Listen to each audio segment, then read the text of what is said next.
Like, I'm not like I don't know, like, I feel like I don't know. I think we played fast, we played up tempo. That's where like I kind of Wait, got. what were you gonna say though? You don't know.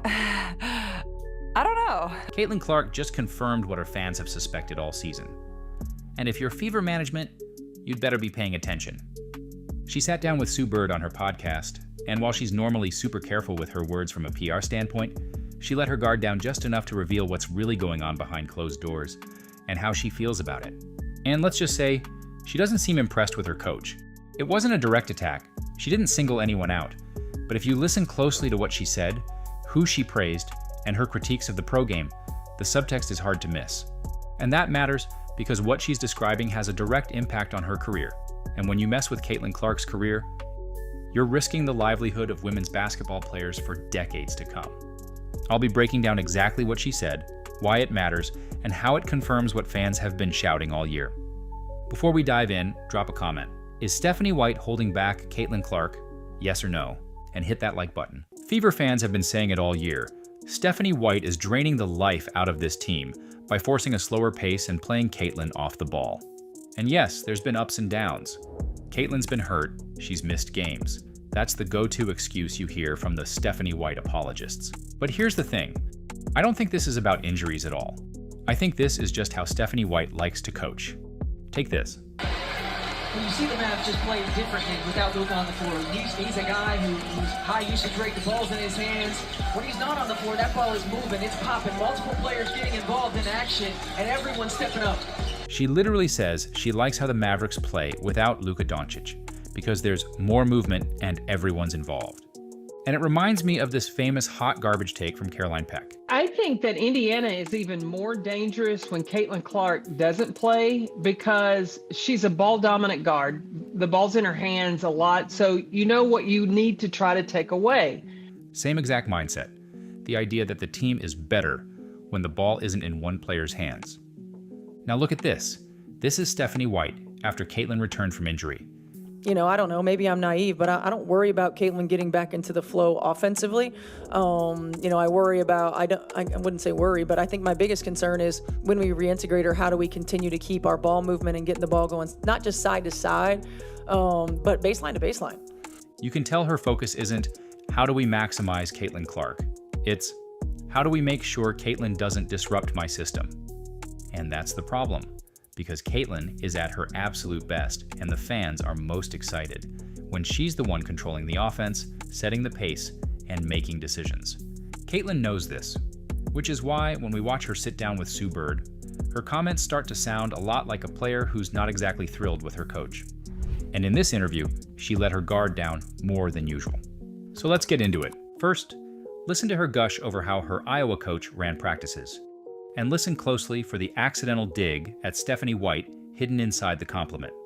Even our backup post players, like, I always think about like how Coach Bluter like ran practices and things, and like I'm very fortunate looking back and like now going to like watch other colleges' practices and things like that. Like, she really like was so intentional about like making sure everyone was on the same page and like knew what they were doing and knew their role. In a way, like when I talk to people about it, I like joke like she brainwashed people, not like actually, but like No, you part like of it is a were little like bit of it. brainwashed into like, Yeah. okay, if you drive here, like you're going here and you're going here. And like even now at the professional level, I'm like, how do people not know like where to move? Like it blows my mind still. Like, but I think it just makes me like really appreciative of like what Coach Bluter was able to do when we were at Iowa. Like she was so smart. She was able to like construct a team and make sure everyone always knew what they were going to do, whether you were the smartest basketball player on the team or you weren't. Like you were always on the same page with your teammates. There's a lot to unpack here. First, this is a massive compliment to Lisa Bluter, her Iowa coach. We're talking about a woman who took a roster that wasn't stacked with 4- and 5-star recruits like UConn and still made it to the national championship game twice. That doesn't happen by accident. That happens because the team was well coached. Everyone knew their role. Everyone understood where they were supposed to be and what they were supposed to do. And they did it with precision. It was a well-oiled machine. But then, you flip the channel to the W and the contrast is night and day. We have to assume Caitlin's talking about her teammates when she says it's mind-blowing that they don't know where they're supposed to be. That's not a throwaway comment. That's a massive statement. And you cannot tell me that's not, at least on some level, an unintentional dig at Stephanie White. Because who's supposed to drill those details into the players? Who's supposed to set that standard like Lisa Bluter did? The head coach. If your star player is openly saying it blows her mind how confused her teammates are, that's not a chemistry issue. That's a coaching issue. Repetition's a real thing. Practice is a real thing. And if we listen to some of these Indiana Fever players speak about what's currently going on, there's not nearly enough practice. Caitlin Clark speaks about how in the WNBA, players still don't know the correct spot to be in. We see that often this year. Last year, that was running rampant all over these Indiana Fever games. You couldn't go one Indiana Fever game without Caitlin Clark throwing a pass to a spot where the player needed to run to. Instead, the player ran the complete opposite direction. And here's the thing. It's not just Stephanie White. As Ben Daniel points out, this same problem was happening last year too. Players not knowing where they're going, not enough practice reps, confusion in the offense. But for Caitlin, this isn't just a minor growing pain anymore. This is year 2, and it's clearly becoming part of a bigger, more frustrating picture for her, both on and off the court. Because what happens next, whether Caitlin meant it to come off this way or not, basically removes any doubt that there's serious tension simmering behind the scenes. I think one of the special parts of your game is that balance, and clearly you figured that out early. So like, what in that, if you can think back to that time, like what are you learning about that balance and how to achieve both? Yeah. I mean, I think it's like always been a part of my game. And I think the pace at which I play, like that's where a lot of my assists come, like in transition. Like I'm not like I don't know, like I feel like I don't know. I think we played fast, we played up tempo. That's where like I kind of got. What were you going to say though? You don't know. I don't know. Anyway. Caitlin caught herself there, and it's a big deal.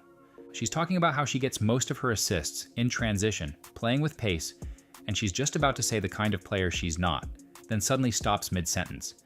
And you can almost see the calculation happening in real time.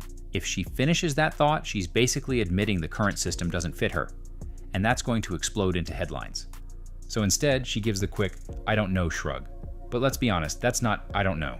That's, I know exactly what I'm thinking, but if I say it out loud, it's going to cause problems. At this point, Caitlin has already hinted that her coach isn't drilling into her teammates where they're supposed to be on the floor, and now she's implying the system she's being asked to adapt to doesn't match her strengths. That's the wrong system combined with a lack of direction, and for a player like Caitlin Clark, that can be career stifling. But that's still not the most telling part, because the next 2 clips, they're jaw-dropping. They don't just hint at frustration, they practically confirm what Caitlin Clark fans have been saying all season about the way she's been coached, or maybe more accurately, the way she's been held back. And what comes next goes beyond offensive schemes or playing her off the ball. This runs deeper. This is psychological. I think the risk assessment thing, like maybe it's a toxic part of me, but I always think it's going to go well. And then I throw it and it doesn't go well. Honestly, a little delusion is nice. Yeah, I feel definitely like have some delusion. in order to be great, for sure. you have to have it. For sure, I definitely have some delusion. And all the good players have delusion. Yes. Like that's just true, the truth. Like you have to think you're better than you actually are at the end of the day. Like 100%. you have to have that confidence about yourself. She gets it. You've got to be confident enough to make the play and fully believe you can make it.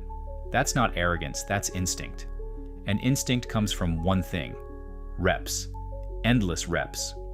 Malcolm Gladwell's book, Blink, talks about how humans can make lightning-fast decisions with almost no conscious thought. Why? Because experience trains the subconscious to recognize patterns instantly. That's Caitlin Clark in a nutshell. Years of obsessive training, thousands of game situations burned into muscle memory, and an elite basketball IQ that allows her to see the floor in ways most players can't even process. She's built her reputation and her legend on this. Not overthinking, just reading, reacting, and creating plays that flip games on their head. And when she's allowed to play that way, when she's cooking, she's a force of nature. The kind of player who doesn't just win you games, she changes the sport. That's why fans pack arenas. That's why WNBA ratings explode when she's on the floor. People aren't showing up for a system. They're showing up to watch her create magic in real time. And that's exactly what makes this next comment so troubling, because it suggests that this instinct, the very thing that makes Caitlin Clark who she is, might be getting smothered. But I think that's even been something like me and Steph have like always talk about when we go and watch film, and even like that New York game where like I played really, really well. Obviously scored a lot of points. I think I had 9 assists or 10 assists that game. This last game this year. I started the fourth quarter off with like 3 turnovers in a row or 2 turnovers in a row, and Steph yanked me, and she was like this is like a learning moment. Like you got to be able to like, yes, like maybe it could have been there, like maybe you could have thrown a little bit better of a pass, maybe they could have caught it, but like, do we need that in this moment? Like, no. Right. And then she subbed me back in, and there was a play where I kind of got a steal, and like we're going in transition, and Kelsey Mitchell just like takes off down the middle of the floor, and so there's like 2 people kind of by her, and I literally like go to grab the ball, and then I like just dribble out, and I like literally just start smiling so big, and I look at Steph, and I like told her after the game, that better be on film. Yeah, I'm like, you don't understand how hard it was for me to not throw that, and she's like, oh, I know, trust me. Everybody was like, we saw you about to throw that. Look, I get the whole idea of being responsible and making good decisions for the moment. It sounds great in a coach's meeting. But did you watch that play? Kelsey Mitchell was wide open. And that's a pass Caitlin has made since she was a teenager. Yet she hesitated. Why? Because it feels like Stephanie White is actively chipping away at what makes her special. She's being forced into a passive, play-it-safe role that doesn't just slow the game down, it drains her competitive flair. Fans aren't showing up and dropping big money to watch a neutered version of Caitlin Clark. They want her unleashed, cooking at full speed, because when she's allowed to cook, everyone eats. Right now, it feels like the Fever are putting a governor on the very engine that's supposed to drive the entire franchise. I have a sneaking suspicion. You guys know what putting a governor on a car is? I feel like Stephanie White has put a governor on Caitlin Clark. No, I need you to play this way. I need you to be extra careful. I need you to blah, blah, blah. When Caitlin Clark is saying, if I'm going to play make, there are going to be some turnovers with it. In case you're wondering who the leader in turnovers is in NBA history, it's LeBron James. I mean, how many games have we seen in LeBron's career where he's went for 28, 7, and 9? That's what you're dealing with here, all right? And he's going to have turnovers. She's going to have turnovers. You got to let Caitlin cook. You got to turn her loose. The point's been made before. Even LeBron turns the ball over sometimes, but you live with it because you have to let your best players cook. And here's where alarm bells should be ringing at the WNBA level. There also, when you don't play, there's a dip, like a substantial dip. So how do you handle, does it impact your patience? You know what I mean? Like you're coming back from this injury and you know this, everybody knows this, that when you play that changes. Yeah. I guess the better question is, how are you like managing it so it doesn't impact your patience? Yeah, I know you want to be out there. Definitely been hard. Yeah. Well, like, I'm gonna go to every road game no matter what, like whether I'm playing or not. Like, and it's hard because obviously I do feel this like responsibility of like being out there and playing, and like, not that I like think there's like a fear of any of this ever going away. Like that doesn't happen when like LeBron or Steph get hurt. Like they're always going to be there. No, like, you know, yeah, exactly. So, but like you do want to play, like you want to give people something to cheer about or scream about, or, you know, people spend so much time and money and resources to come and watch you play. And yes, this clip is about Caitlin wanting to come back and play, but she dropped something important here, and it should have every exec in the Fever and WNBA offices listening closely. Fans are the ones paying big money to watch her play, to give them something to scream about. Right now, it feels like she's being stifled from putting on the show they signed up for. And the danger here is obvious. If you make Caitlin not play like Caitlin, interest will drop. Yes, people like her personality, her leadership, her story, but this is still entertainment. It's about the product on the floor. Jason Whitlock said this, and while it ruffled plenty of feathers, there's truth in it. Hey, there are 2 groups of Indiana Fever fans. There's a group of Indiana Fever fans that want to see the Indiana Fever play well, and they enjoy Caitlin Clark. And then there's a group of Indiana Fever fans who aren't Indiana Fever fans. They're Caitlin Clark fans. And all they want to see is Caitlin Clark win an MVP, shoot logo threes, prove that she's 10 times better than Angel Reese, and they really don't care about winning or losing. I'd rather be entertained by Caitlin in a Fever loss than lulled to sleep in a Fever win. And I'm not alone. The WNBA had plenty of safe system basketball before Caitlin Clark. You know what it didn't have? Record-breaking ratings, sold-out arenas, people actually talking about it. Yes, winning matters, but with Caitlin Clark, you can have both. winning and entertainment. Iowa proved that. Under Lisa Bluter, Caitlin didn't just win games, she captivated a nation. And that momentum didn't stop when she left college. The WNBA is now riding a wave worth billions. Team valuations have doubled, now worth a collective $3.5 billion. The new media rights deal, worth at least $2.2 billion. And make no mistake, that surge is directly tied to Caitlin Clark and the buzz she created at Iowa. She didn't just raise the Fever's profile, she changed the league's trajectory. Which is why what's happening now feels so baffling. You have to believe there's some internal friction here. I don't doubt there's respect between Caitlin and Stephanie White. But when you start hearing quotes like this, you can't help but wonder just how deep the strategic divide really runs. Take this from their recent win against the Sky without Caitlin. This was the statement that Stephanie White gave, and I'm sorry if I read this and immediately thought, oh, this is lathered, marinated, soaked, drowned in shade towards Caitlin Clark.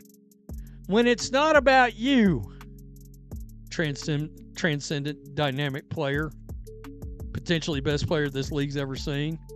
When it's not about you and it's about everybody else and it's about the whole, it makes it worth it. It makes going through the struggles worth it.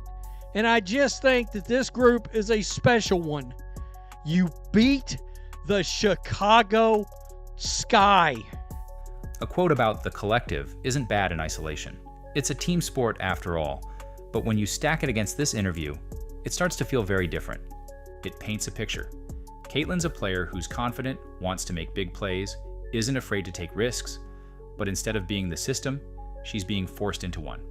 And when she plays, it feels like she's being conditioned, or outright told, to play risk-averse basketball. That's not just bad strategy, that's limiting the most powerful engine the WNBA has ever had. This interview wasn't just revealing, it tore the curtain wide open. Because once you connect the dots, it's hard not to unsee the truth. The Fever aren't just limiting their best player, they could be holding back the future of the entire league. So I'll say it one last time, let Caitlin cook or watch the kitchen close. What do you think? Sound off in the comments. Thanks for watching.